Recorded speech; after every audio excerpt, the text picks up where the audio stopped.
Wilson, let's get back to the FISA court that we were talking about. The way it works and the leaks having to do with the FISA court. This, as Pete Williams just referenced, this is just going to add to the burden of the Attorney General in terms of where are all these leaks coming from in various aspects of a government that's supposed to keep things quiet. Look, I assume that the White House will get asked today whether or not they are going to begin an investigation of journalists who may have participated in spreading this story. Will Mr. Greenwald, who broke the story in The Guardian, will he be investigated now? I assume there will be all sorts of questions about that, and the administration will really get hammered.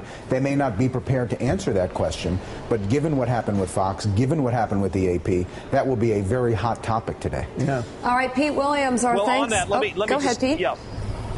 Well, just very briefly. Number one, I was told last night definitely there will be a leak investigation. But number two, Holder made it clear yesterday in talking about these previous leaks that the government has never gone after the reporters, that it doesn't want to prosecute reporters. It wants to get at the government people who leak this information, although sometimes it says it's necessary to look at both sides of the transaction. The prosecutorial focus is on the leakers in the government, not the reporters.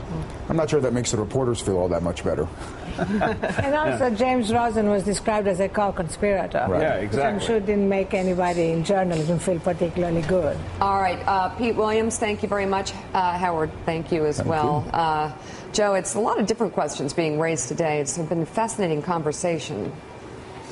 Well, I mean, it's been a fascinating conversation, but if you want to know, I mean, every reporter needs to be worried because Glenn Greenwald needs to be worried himself right now. You know, have his phone records been seized by the government already?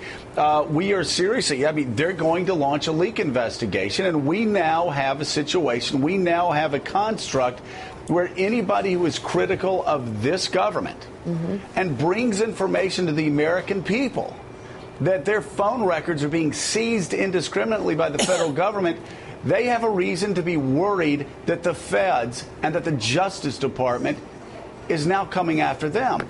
This is not an overreach. There is connective tissue that goes from one story to another story to another story, and it's painting a fairly bleak picture, not only, as Howard said, for civil libertarians, but for middle-class Americans who don't believe the federal government should have this much power.